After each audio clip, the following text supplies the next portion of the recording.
Good evening and welcome to Harrogate Grammar School and welcome to our live event Sixth Form QA. This is not how we would normally do a welcome event for our Sixth Form, and we are really sorry that you're not here in person. We do hope that you are well. What we're going to try and do this evening is speak very shortly just about our Sixth Form, and then we're going to pause, and then we're just going to try and answer as many questions as we can that you may have about our Sixth Form. So we are really proud of the Sixth Form at Harrogate Grammar School. We have a long history of success with the Sixth Form, a history of excellence of the provision that we have for our students. And that's what students would be joining coming to our Sixth Form. So a few updates this year. We've been really proud of the provision that we've been able to offer during the lockdown. We've had a full remote offer for students, a live offer throughout the normal structure of the day using the iPad technology that all students have in the school, and that's really been allowed us to protect our provision in the school. The second thing that's been taking place in recent weeks during the lockdown, we've used the lockdown to refurbish the Sixth Form. So we've just invested quite a large sum of money in the Sixth Form to redecorate new floors to make it the most welcoming space for Sixth Form students. You may have seen also that we're doing a fundraising campaign at the moment. We want to install a huge garden in the central space of the school for students, which Sixth Formers would benefit from. And also we've recently completed a £1.6 million investment in this school in a new student entrance. The reason I'm saying that to you is our culture at the school is about excellence for all. We are restless to be the best versions that we can be of ourselves and for the school as well. So that's why we've made that investment in the Sixth Form. The other thing that we've been doing this year in the Sixth Form is we've looked at our provision and looked at the courses that are on offer and tried to think, what can we do more? What other courses can we put on in the Sixth Form to engage students? So what I'm going to do is hand to Mr. Twitchin, who is our Director of Sixth Form. Forgive me, I am Neil Renton, the head teacher of Harrogate Grammar School. This is Mr. Twitchin, and you're very welcome this evening. So do you want to tell us about the courses? Great, thank you. So first of all, hopefully by now you've had the opportunity to visit our website to look at all of our introductory material. We've got videos which feature our support team, lots of our students, all of our subject areas, and a great virtual tour of our fantastic facilities. So we've got 40 subjects on offer here at Harrogate Grammar School, and the three that I just want to draw your attention to, which are new this year, which are the BTEC in Applied Science, the BTEC in Medical Science, and the Sports Leadership Award, which is a fantastic addition and is worth half an A-level. Comes with UCAS points. The BTECs are worth half A-levels as well. Now, in addition to our sports leadership, we're actually developing a sports academy. And this is something that we're really proud to be promoting at HGS for next year, in particular, focusing on excellence in rugby and netball. So when you're invited to a coursing discussion, and if you express interest in those sports, you'll be asked about whether you want to be on that sports academy program that will have timetable sessions built in to really promote absolute excellence within those areas. So that's great new provision brand new for next academic year.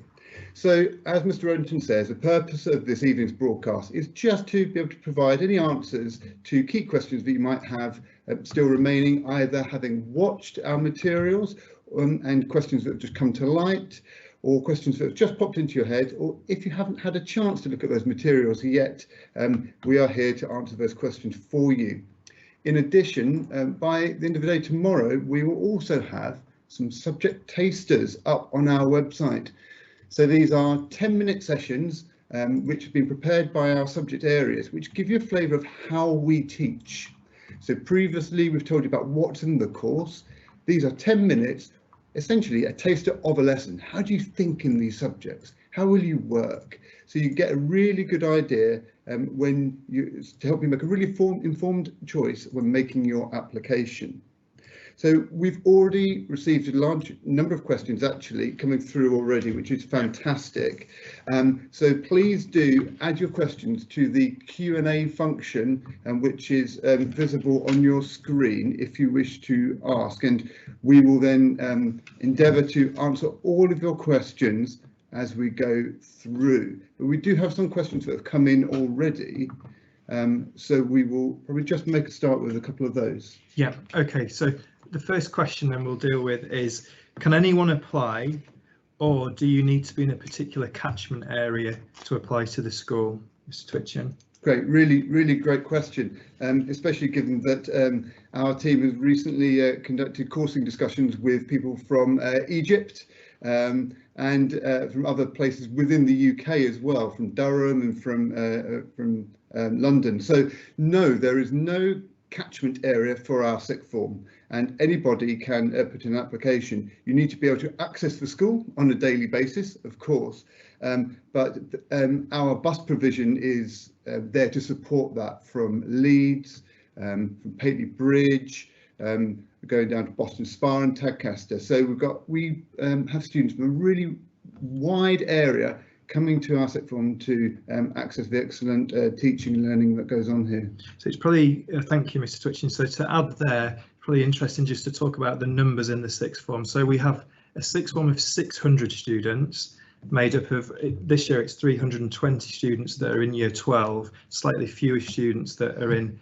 year 13. What we would typically do is around 210 students from our year 11 come through to the sixth form, and then typically we'll have 150 applicants who apply from students outside of the school, and then there'll be an offer letter in terms of the grades that you need to achieve. The grades will then come in the summer, and that will fall to around 100 students in the summer who join the sixth form, and that's been consistent as those numbers for the last few years. We often do get asked, is it a fee? Which sounds a bizarre question, but are we a fee paying sixth form? Absolutely not. That's not the case at all. So I'm going to ask Mr. Twitchen another question, which is just to talk us through the entry requirements for the sixth form. Okay, so every student wanting to attend our sixth form at HGS needs to achieve 24 points from their 6 best GCSEs. So what this means is that you need at least 6 grade 4s in your subjects. So looking across your whole suite of GCSEs, have you gained at least 6 grade 4s? And those 6 must include English and maths. That's English language and maths. Now, then every subject, as you'll see within our prospectus, has got specific requirements in order to gain a place onto that course. So our baseline for the sixth form is 6 grade 4s, including English and maths, and then look at each subject in particular, which has got their specific requirements to gain entry. Yeah, okay, thank you, Mr. Twitchen. So there's a question I'm just going to ask that's come in the chat, which is, I think there's 2 parts to the question. One is about the future of BTEC qualifications, and then there's a question about A-level PE. So I think if we answer the question about A-level PE first, so currently we offer a BTEC in sport, but there is an offer in there for students who perform at a very high level, who can go on and study the A-level as well. So those students would technically leave with 2 qualifications, the BTEC in sport and the A-level in PE. Now, what we do every year is we review that when all the applications come in, which is if there are sufficient numbers of students who we feel are suitable for the separate courses, we would look to put on a separate A-level PE course and the BTEC in sport course. Now, we've had many students who have done the BTEC sport course, progressed to do sport at, for example, Loughborough University, and have gone on to those courses, but we do keep that A-level PE very closely under review. Now, in terms of the future of qualifications, there is a move in the country to have A-levels and T-levels. We wouldn't be providing T-levels in the school. They're very, very specialist qualifications, vocational qualifications, but there is a proposal to keep a number of similar to BTEC qualifications going at the same time. Those happen to be the same courses that we offer as a school. We wouldn't put on a course that isn't worthwhile in the school. So very much the BTEC in sport would allow students to progress and gives them a very, very good foundation in sports science, ready for the next stage in their career. If families have got specific questions about BTEC sport and A-level PE, I would urge you to make that clear on the application, and we'd make sure that you're interviewed by Mr. Twitchin or myself, so we could go through any particular concerns that you had in that area. And if I just pick up on the BTEC question more broadly, there is a move nationally, as Mr. Renton says, to move towards an A-level route and a T-level route. With the BTECs, there is a call from the government to retain some of those BTEC courses. Now, whatever the government does or decides to do, and the consultation is still out, actually those changes will not come into effect until first teaching September 2023. So those courses very much still run, they're very much still part of our offer, and they are highly valuable for the students that take those. Okay, I'm just going to move the computer a little bit nearer because those questions are a little bit far away. So another question, can you study multiple enrichments, e.g. maths and an EPQ if your grades are high enough? So it's probably worth just working back that question and just talking about how many courses you choose, and particularly that fourth option. Do you want to talk us through that, Mr. Twitchin? So every student at HGS studies the equivalent of 3.5 A-levels. And we do that to make sure that there's a really broad offer and that students have got great opportunities to explore different courses, and so that they don't feel like they're following courses or a programme of study that's too narrow. So, for example, if you were to choose, let's say, maths and physics and chemistry, you could absolutely study an EPQ or an extended project.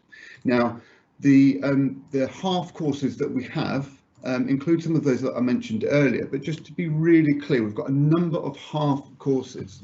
We have got a core maths qualification, got the extended project, the EPQ, sports leadership, applied science, and the applied medical science.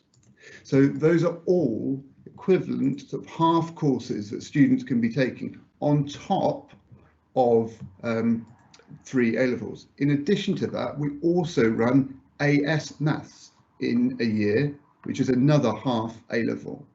So there is in total that's 6 half courses that provides real breadth on top of either full A-level or BTEC courses that we have running here.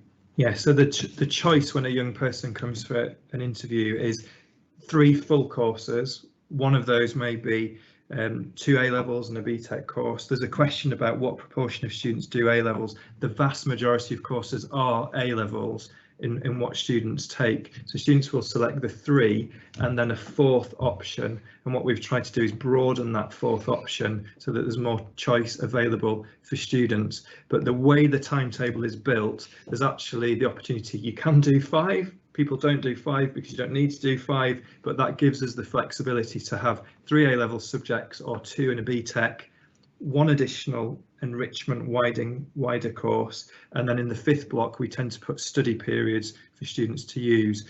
In very, very exceptional circumstances, we might have a student doing A-level maths and then the further maths combination, so that takes 2 blocks, physics, chemistry, and then they may say, well, I really want to do an EPQ in year 12 and push themselves. Sometimes we get that combination taking place, but there is that option for students. Okay, another question that we've got, a specific question about A-level product design is one of my options. Could you let us know the facilities and equipment that you have on offer? So we've got a full technical space for students to use, a workshop that's in place with all the typical equipment that you get in a workshop. We have the 3D printer, the laser printer that we use to great effect to make face visors during the pandemic, which we then raised funds for because we wore the lasers out on the device. So I would say we're really well resourced in that area, and we're also making some investment in the design block at the moment in terms of the flow and the workspace to create more space for students. So students who do art, for example, they all get their own workspace to work in school, and we feel that that's a really good thing, and we want to make sure that happens in the school.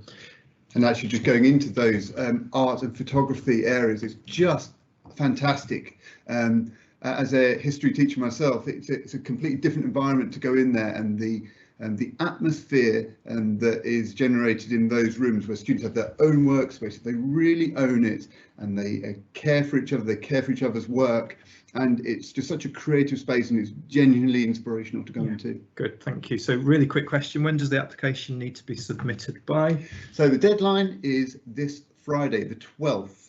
So by the end of the day on this Friday.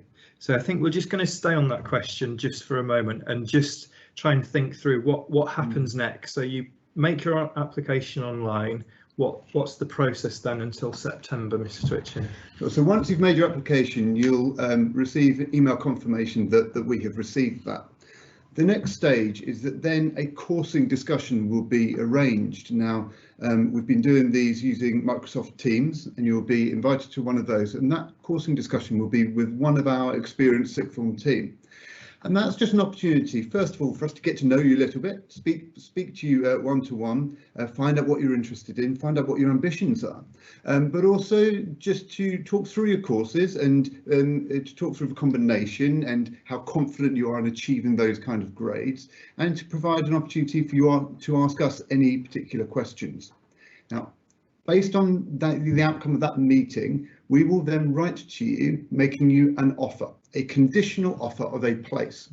And that letter will state the grades that are required for you to achieve in order to gain a place on those specific courses that you have selected.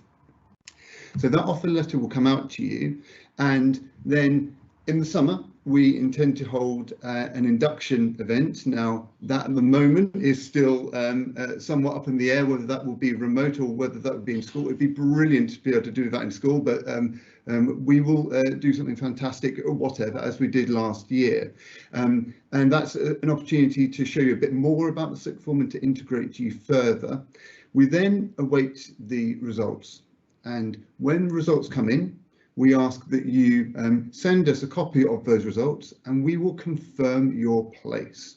Now, if you've gained the grade for the courses that you have requested, then we will confirm that place, and that will be absolutely sorted. If for some reason you have not quite gained the grades for a particular course, for example, we will organise another conversation with you. So we won't just leave you and sort of cut you adrift. It doesn't mean that there's no chance of gaining a place here at HGS. We want to look after you in that instance. And so we will organise a conversation with you and talk about what possibilities there are for a slightly different coursing that is really suitable for the grades that you've achieved and what you want to go on and do in the future. And a lot of the time we reach a brilliant resolution with students being coursed onto great programmes of study that they're really, really happy with. Then the final stage is that it will be the Monday, the 6th of September. We will have sort of an administration day where you'll be able to come into school, collect an iPad. We will be organising the cashless catering and all those kind of administrative bits and pieces that really want sorted when you start school the next day. So that helps you just get set up and ready to then start the next day, really ready and raring to go with everything sorted and in place. So Mr. Twitchin's been really modest there. What another task that happens in the summer, we spend 3 weeks of the summer holiday working in the school, making sure that all the students are correctly coursed on the right courses for them and that everything's set up. Because what we want on the first day is students to have everything ready so that they can think about meeting new people and new friends rather than being worried about, have I got the right course, have I not? So we've done that for a number of years to really invest in that process. Now, just thinking about what Mr. Twitchin said there's probably many things on your mind now in terms of What about grades? You know, exams have been cancelled. How do you handle that process as a school? So last year we used the centre assessed grades. So students came to us on results day with the grades that had been created by their schools, and we used those to make sure that we got the right courses for students. Now, where there was a particularly complex case where there's some very personal circumstances, extenuating circumstances, we would work with that family. We would potentially contact the school, so we properly understood the reasons potentially why that grade wasn't the right grade for the course, but whether it would be appropriate for a student to go on that course. And what we've said in the pandemic is we need to handle that really, really sensitively, because this is a very, very complex time that young people have gone through. So all we would say there to reassure you is we have to use the grades that will be completed by the teachers. That's what we've got, but we handle it sensitively and always place the best interest of the young person right at the heart of the decision making. Let's do some of these other questions. So we've got a good question here, which is how big are the classes for each subject? So what you see is quite a variation. So there's 40 different subjects. So for example, A-level music tends to be very, very small and specialist numbers. And then if you look at a subject like sociology, the numbers and psychology, very, very popular subjects, the numbers are higher. So you typically see in those classes averages of around 25 to 26 students, but then you would see potentially in history average of 20 students. So it really just varies, and we don't go above 28 students in classes for A level. Where they are at that number, it tends to be the very kind of traditional knowledge-based, sociology, psychology-based subjects, but it's hard to say an average, because the average doesn't really show the range that you see in the subjects. What I'd say, just to add on to that, is that as teachers at the school, that's what we like teaching, and that's what we're used to, and we find that brings a real vibrancy. And sometimes people assume that at A-level teaching, the classes need to be small in order to have the high quality teaching that people assume you need at that stage. Actually, high quality teaching and great class dynamic and brilliant debate is exactly what we wanted in those kind of subjects.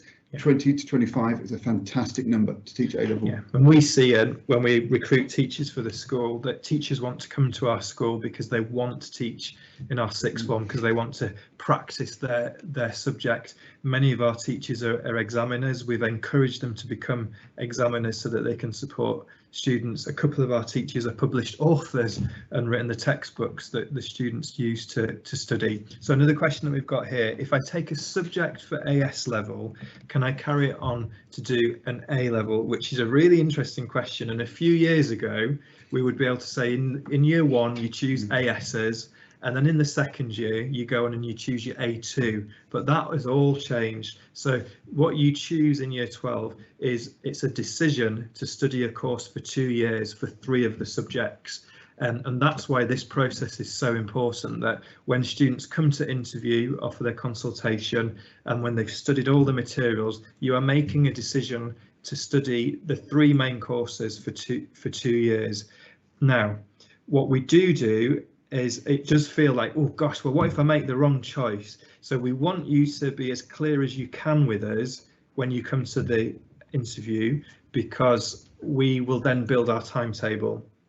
However, we recognise that results, and then in September, you may start a course and you may need to change it. So we do have a process in place in September where students can change their courses, but because we've invested so much time in getting it right, we don't want to do that in a very rush way and keep changing subjects. So you can't take an AS, pick 4 and then decide which 3 you're going to carry on into year 13. But what we can reassure you is we can help you in making sure that you've got the right courses for you. Okay, let's take this next question. How do you support sixth formers to prepare for university? Yeah, great question, really important. Starts right from the beginning of year 12, and we're not just preparing students for university, but for just the next stage. So we have a variety of different things that we do in order to prepare students for the future careers, and our school holds the Quality in Careers Award, which is recognition of the work that we do. So we use a platform called Unifrog, which is a brilliant resource for researching universities and apprenticeships, and students become very familiar with the use of that through what we call their progression sessions. That is an hour a week with their form tutor.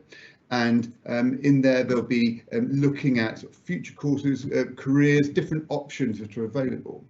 Now, in addition to that, we have a range of package talks. So students might be placed within a business package, for example, or a medical package.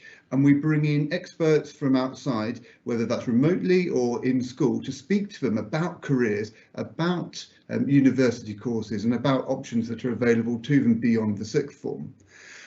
We run university visits to take students to a different university to give them a flavour of what that is like. In-house, I guess what's really important is to know that we've got a dedicated student advisor who works specifically with students applying for university, and we've got a really rigorous progression and sort of university application process which we go through, and that is supporting students with their personal statements, with their options that they're selecting. We are really rigorous with the work that we produce for them, the references, etc. We prepare students for interviews, so we have mock interviews. And actually what we do as a school is we host a medical conference where students from around the sort of surrounding area come to try out interviews for medicine courses. So we host that. We also host an Oxbridge conference, again, where students from the local vicinity come and get a real flavour of what an Oxbridge interview is like. So through all of those different mechanisms, we provide that support for students every step of the way for making that jump from school to university. Okay, that was a very big question actually, because if you were to say what are the 3 strands to the sixth form, you would say outstanding teaching, so of subject specialists, you would say support for students so that they can achieve their potential. And then we're constantly looking in the sixth form on the 3rd branch, which is how do students progress? Where do they go next and how do we help them to get there? I said 3, probably the 4th is the wider enriching experience of being a sixth former at our school. Does it work? Is it successful? 80% of our students typically go on to universities across a huge range of different institutions all across the country that meet their particular needs. This year we've got 9 students who've been successful with Oxbridge applications, but that doesn't mean we're elitist and we think that that's better than anything else. That's just meeting the needs of those particular students. So really, really proud of what happens in terms of progression. I'm going to answer some questions really, really quickly because there's quite a few questions here. Do we offer an A-level in law? The answer to that question is no, but what we do offer are courses like sociology, which has a criminology element to it, but also students who want to go on to study law would typically do things like English literature or history, where they're doing source analysis, but then study an EPQ where they specialise in a particular aspect of law and really show that specialism. Another question is, I'm going to jump around here. So with GCSE Chinese on top of your A levels, is that timetable during the school day? The answer to that is yes. Do A-levels have to be chosen in blocks, or can any combination of 3 be chosen? I absolutely love that question, because that's the beauty of our sixth form. Because it's large, students can have choice of what they wish to study, and if you make your choice very clear from the beginning and you're clear on your choice, we will be able to make that work on the timetable. If you change your mind in September when we've already fixed the blocks, that becomes more difficult. So if you're upfront with us from the beginning and you're clear on what you need, we will be able to timetable that course. Can you start off doing 4 A levels, then drop 1 after year 12? So the answer to that is that's not what we want you to do, because for us to do that, we have to staff all the different subjects in the school. The teachers will invest in you, you will invest in your course, and students who study 4, it's really challenging. So you only really want to be studying 4 A levels if you're performing at the very highest level, and you maybe have some small advantage of doing 4 for university, which is very unlikely because the offers that come back from uni are 3. So we try to encourage you wherever we can to select the 3, but help you to reach that decision. Where we have 4, it's typically where students are doing maths, further maths, chemistry, physics, that kind of science combination. And also, what we'd like is for students to do 3 and then the half offer, rather than start with 4 and find that actually the workload is just so much that they drop down, and then they actually leave with 3 rather than 3.5. And we want students to be really fully coursed with a great breadth. Okay, we've been really academic about the academic side. Let's go to some of the sports and enrichment. So we've got a question here: what sports clubs are available to sixth form, male and female? So maybe pick that up, Mr. Twitch, and then talk about enrichment. Yeah, absolutely. So we've got obviously the sports academy, which we're really trying to drive, and we've got a fantastic rugby netball team here at HGS, very successful, and they are dominated by our sixth form students. Also a first 11 football team, which is again dominated by our sixth form students. So there's lots and lots of sport going on, and we've got students who are really active. We've had in the past enrichment activities, including cross-country running, and using our gym facilities. So there's a lot going on sports-wise for students to get involved in. In addition, opportunities to get involved in sports leadership as the half course, and also to help to support in extracurricular activities for lower year groups. Yeah, good. So I would add to that in terms of, we have just recruited in the last year an ex-professional rugby player who's our new director of sports, and his objective as a school for us is to professionalise sport in the school so that you can go down professional pathways into sport. So people say, is Grammar a rugby school? We are really successful at rugby, but we also offer football, netball, hockey are strong in the school. We're going to make some investments over the summer in we're hoping to invest in some new netball courts, and we've got a longer term plan within the next 12 months to look towards putting we do have a small gym, but we want to increase the size of our gym in the school. So lots and lots of opportunities. I've got a really good question here. How often are the iPads used in lessons? So currently the iPads for the remote learning are used throughout the school day. So normal timetable lessons, the structure of the day is intact. Students attend live lessons throughout the timetable. The iPads scheme has been in the school for a long time. It's very established. And they are used throughout the school in many different areas in the teaching. They're kind of just almost like another exercise book in the classroom. They're used so freely. Maybe you answer that as a teacher. Yeah, so some subjects do specific work on the iPad, of course, and there are so many useful tools, apps, etc. that we use in lessons. But at the same time, the iPad is used, I would say, in every lesson, in every subject. But that doesn't mean you're writing on it or you're typing on it all the time. So in my history classroom, for example, we might be sharing resources on it. We might be analysing sources, but then be doing unwritten work by hand. So really nice combination. But what we find is that students use it as a tool as part of their revision and as part of their sort of wider learning as well. So I would say students use it in every lesson, but they're not just working on their iPads. Okay, thank you, Mr. Twitchin. So we've got a question here about would a student be able to access the new Sports Academy programme as a hockey player? So the Sports Academy has been set up.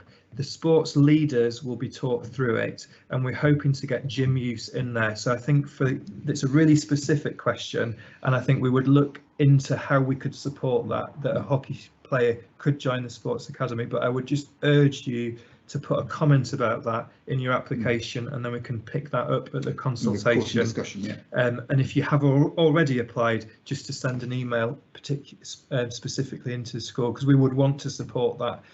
If you're a keen hockey player and you want to be a part of that. Got a really technical question at the top. We understand that HGS is an academy. How does this differ from this state school status? So we've been an academy for a long time now. We're actually part of a multi-academy trust. So there's this academy working in combination with 13 other schools forms the Red Kite Learning Trust. So all the academy means is it gives more autonomy to school. So rather than the funding going into a local education authority and we're working towards the local education authority, we are much more independent and we work as a trust. So basically it gives us more decision-making power. It's still a normal state school, we're still accountable, we still get Ofsted inspections, and we still feed into all the normal league tables. Is the application done on a first come, first served basis? So we have a deadline, and what will happen if you put your application in now, before the deadline, we want to interview you because we've got so many students to interview. Now, typically we will interview around, it can be between 400 and 450 students. And then what happens is that number, when the results come in and students make decisions about where they wish to go, that will fall to around the 300, 320 students that come to our school. So it's not a first come first serve that you have any advantage other than that you would get an interview potentially earlier. And also that, as Mr. Renton said earlier, we don't have a blocking at present. We create our timetable based on your choices. So from Friday we will start creating that timetable. So if you were to apply at a later stage, that blocking would be in place and you might not be able to do exactly the courses that you choose to do. So that's the key advantage of applying, meeting that deadline. Yeah, just to pause for a moment. These are brilliant questions that are coming in. They're really, really good. So we've got a question here is, what are the options if I take a course that I don't enjoy? I've never studied it before, for example, sociology that we've mentioned. Am I able to change it? So you decide that you're interested in sociology, you pick it, and then you start the course, and if you feel after a few lessons it really isn't the right thing for you, so what you would do is you would come and speak to Mr. Twitchin or one of our student support managers. They would talk with you, they would reason it through, and then we would look, if you were absolutely certain and you tried it and it hadn't worked for you and we've spoken to the teacher, we would look at moving you and looking at other options that are available, and we try to do that within the first 3 weeks because we don't want you to get so far behind. So when it gets into week 4 and 5, if a student came forward to say, please can I change, we were a bit worried about that point. So what I would urge you to do is think really clearly about the course you wish to study, do it for those first few weeks. If you were really unhappy and it wasn't working, you would come forward and we would look to get that change as soon as we could. That's a good question. If you're a student at HGS, then do we still need to send you a copy of our grades in this summer? So we handle that differently this year. Yeah, so we obviously have those grades, and what we will do is we will contact you to inform you that you've either gained those grades for the courses that you wish to study, or to say, okay, maybe we need to come in for a chat or have a conversation over Teams to talk about the coursing if it hasn't quite panned out as you'd hoped for. So we will contact you. There's no need to send grades in because we would hold those grades already. Yeah, it's a really good question, because in the past, before the last lockdown, what would normally happen is students would come into the forum, they'd collect their results certificates, celebrate there, and then if there was an issue, you would join a queue to be able to have an interview. But we've had to do that differently, and we don't know what we're going to face in the summer, so it's unlikely that you would need to do to bring them in because we would already have them. Okay, could you elaborate on the packages you offer and what they entail, please? Do you want to do that? Yeah, so these packages are designed to help students to get a flavour of a career path, and we have packages in law.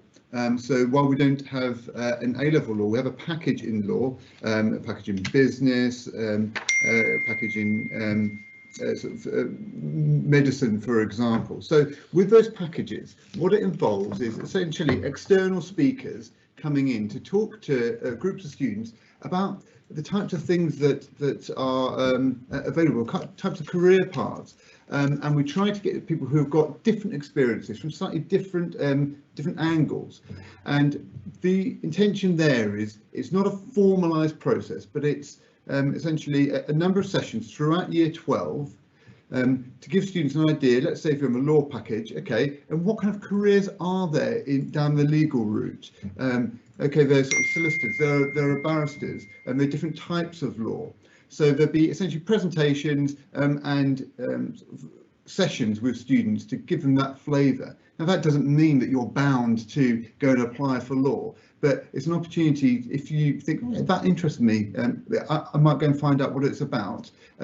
That's your opportunity to find out before starting to make applications to universities. So we've got like a STEM package. We've got the law package, as I say, got the arts and sort of creative industries as well, which is a really popular package, as well as education, training and public services. So a really broad range, just to get a flavour of those careers that are on offer.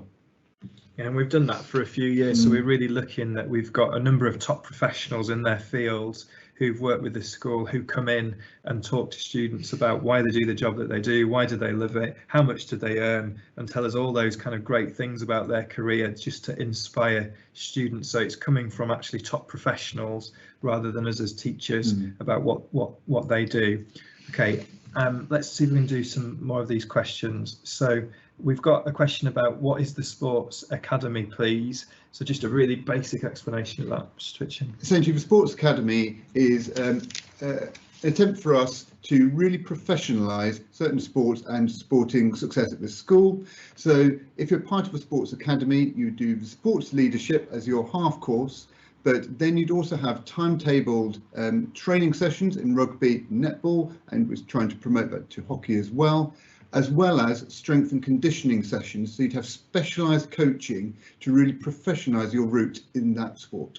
So we've got a question linked to that. Is girls rugby included in the Sport Academy? So we do have girls rugby in the school. I just ask you to pop that in your application that you are interested in being more involved in girls rugby, if that's okay. So if we could just take that question. And then we've got another question here. I think it would just pause there for a moment, because we've kept using this phrase, an interview or a consultation, and that might be on your mind thinking, gosh, they keep saying the word interview, that sounds a bit frightening, what does that mean? So Mr. Twitchin, if I've put my application in and I meet with you, what does it look like? What would happen? So you receive a Teams invite, and that would be a 15-20 minute chat essentially, but it's a really important chat because it's where we find out a little bit about you and find out about your sort of some of your future plans, but we just talk through the courses that you've selected on your application. We talk through the grades that are required, so there's real clarity about what is required, and also it's an opportunity for us to advise you if you have got a certain chosen pathway and we identify that the courses you've chosen don't necessarily marry up with that. We've got an opportunity to provide that bit of guidance. So it's also an opportunity for you to ask us any questions. But the key thing is that as a result of that conversation, the offer letter will be made to you based on the subjects that have been selected with the grade requirements. So it's formalising your choice.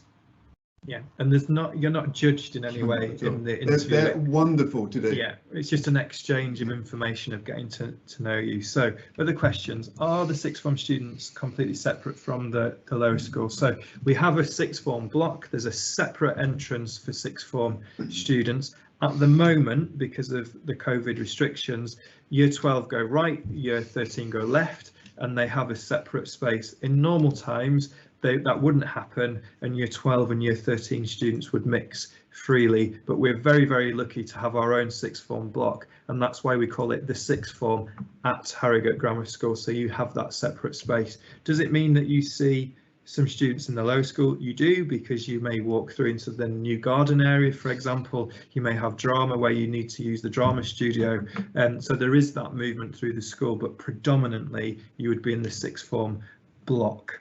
A good question here. I'm thinking of doing an EPQ, but I'm not sure what to do it on. Do I need to know what my project will be about before I apply? So, Mr. Twitchin. Absolutely not. We've had such a brilliant range of different projects that have come through. So if I just think about a few from last year, we have one student who recreated a piece of Renaissance art, doing her own research and making her own paints. We've had investigations into the effectiveness of the United Nations. We've had a student doing a study on bilingualism. Really, you can do absolutely anything. Even one student made his own coding for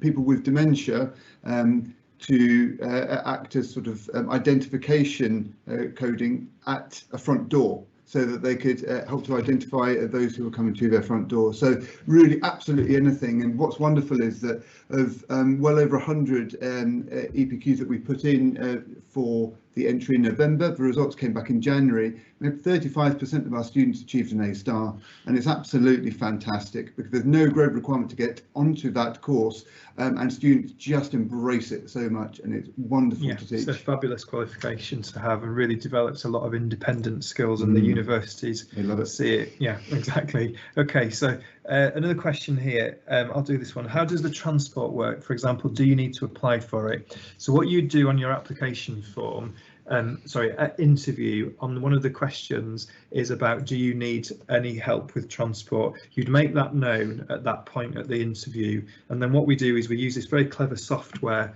to look at your which we put all the postcodes in, and it plots what the route is. And we've got some typical routes where students come in from Boroughbridge, Ripon, from the Leeds region, and we put that together and we try work with you as best we can for that transport service. If not, we're upfront with you and we speak with you to find out a way for you to get to school and work with you. So one year, for example, we provided and work with students to get discounted bus passes for students that are coming in from a particular area in Leeds. So the easiest answer to the question is make sure at the interview that you make that known to the member of staff so that we can then meet that need. What after school clubs do you have? Do you want to just find the page number in the prospectus? Because there's in the prospectus there's lots and lots of different enrichment activities, and it's worth looking through what's available. Obviously at the moment in time it's been really difficult with the lockdown, so hopefully when we get back to normal you'll see them. But page 18 and 19 is the enrichment opportunities. What we do say to students, if it's not on here what you want to do, what we like as sixth form students is we call them by students for student societies, and we think it's a great way to develop leadership. So we've had all kinds of things in the past that are really niche, specific to students, where they've had an interest, where they've set up their own club and society, and we just really celebrate that if people are interested in setting those up. So one example is actually the Medical Society, which is driven by students and supported by a member of staff, and that was set up by them and runs really successfully. Yeah, brilliant, thank you. So another question here: after having received a conditional offer letter, how should I contact? How do I make contact? I think this is asking that if you've made an offer for a course, but then you've decided that you wish to change it, what do you need to do? So all we say to you is make contact with the school, email the sixth form at address that you'll get on all the letters, and speak with us, and we will look to change the course. Okay. So lots of questions about the Sports Academy. So do you have to do sports leadership to take part in the Sports Academy? Currently that's the way that it's set up, but I think one thing that I've learned from this evening is that we're going to take another look, I think, at our Sports Academy. It's new that we've set up, so we want to get it right. I would say the answer to that would be yes, the way it's set up. Yes, the alternative is if you do an extended project, because we always have that in every one of our timetable blocks, that gives a flexibility. The thing with the Sports Academy is that we are timetabling some of that training, some of those sessions, and as such it would need to fall within a block that works. So I would say the sport at the moment, our plan is for it to be through sports leadership or through the extended project, because we can be flexible in which block that fits. So that's the route at the moment. But again, bringing that up in your coursing discussion helps to inform us, and we can try and make adjustments as we go forward. Okay, a final couple of questions. I'm really struggling in the sixth form and I need some help. I'm struggling with my courses, I'm struggling with my mental health. What do I do? What support is on offer? So we're really privileged to have a fantastic support network within our sixth form. Every student will have a form tutor who's their first point of call for that they would see every single day. In addition to that, we've got 3 student support managers, and their role is to support student wellbeing and to help overcome barriers to learning. So those are our key sort of ports of call. Now we have lots of links with outside agencies, and we've got sort of counselling links through that, etc. So there's plenty of support, whether that's sort of particular sort of wellbeing support, whether that's about those barriers to learning that are causing some concern and anxiety. Then we've got those things in place to really look after our students. Fundamentally, the well-being of our students is our absolute priority, and so we've got that large team to look after you the whole time whilst you're here. Okay, thank you, Mr. Twitchen. So, question about sports leadership is, what level is it? That's a level 3 in sports leadership. Yeah. What about BTEC Sport and the Sports Academy? So they are separate. So the BTEC is similar to choose one of your 3 choices. Yeah. So you may choose, for example, you're interested in doing sport science, you choose biology, psychology, and then BTEC in sport, but you're also really proactive rugby player, and you pick the Sports Academy, so you do a sports leaders course and you have some timetable rugby classes effectively in the day. That's how it's designed. Just another question, Mr. Twitchen. You talked about university, 80% of students that go onto university. Do students do apprenticeships after being with school? Absolutely. So as I said earlier, our progression sessions and some of our sort of packages, they're designed for careers and for that next stage, not just for university. So we've had some really successful apprenticeship applications over recent years to places like Ernst & Young, Coca-Cola, and the support for that is absolutely in place, and we think it's there are so many wonderful routes to go down through apprenticeships. And also the Unifrog package that I spoke about earlier, while it's got uni in the title, actually it's all about different apprenticeships as well as university courses. So that is very much our drive to look for the next stage that's right for each one of our students. Okay, we're nearly there. 2 more questions. So if you already apply and wanted to join Sports Academy, who should we email? So either email the sixth form at Harrogate Grammar School, or if you've not had your consultation interview, just bring it up at the interview. Mr. Twitchen, I am really interested in becoming a leader in the future. What opportunities are there for me in the sixth form for leadership? So fantastic opportunities that range from quite small to really significant. So you can get involved in supporting some lessons in lower school, or to help support some extracurricular. So that might be supporting in the school production, for example, or in sports. In addition to that, we have prefects, peer mentors and reading prefects, and reading prefects work with students in the lower school, supporting the sort of wider reading promotion across the school. Our peer mentors help to support students with sort of concerns in the lower school. Our prefects take on roles sort of within the sixth form and beyond, so they might do some help with some duties around school. They help support some of our evening events, etc.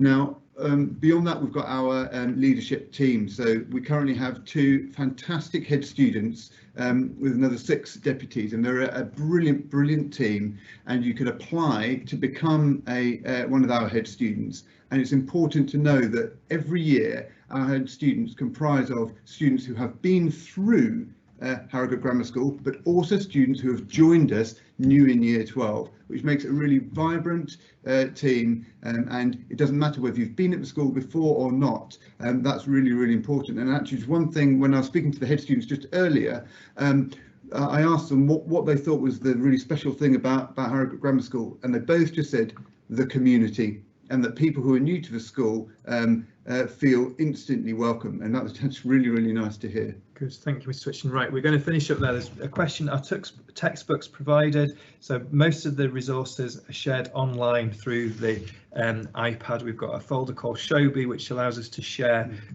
textbooks and other resources. If there's a particular need for a book, though, that would be provided by the school. So we're going to finish here. We've been doing open evenings for many, many years, and we usually have a couple of questions at the end, and then people go off into talks. We've answered, I think it's about 45 questions this evening. So, Mr. Twitchen, final question from me. Did you enjoy that? It was all right. No, really enjoyed it. It's really great to have a live connection with people, because we haven't had that, and that's the bit we've been missing. As I say, please do visit our website. We've got some fantastic virtual tours, introductions from subjects, and as I say, those subject taster sessions which are coming up. But it's been brilliant to be able to answer people's questions in real time and to provide that information that you really need for this really important decision. So shout out for the deadline. So that is this Friday, the 12th of February. Thank you very much, and good evening. Thank you. Good evening.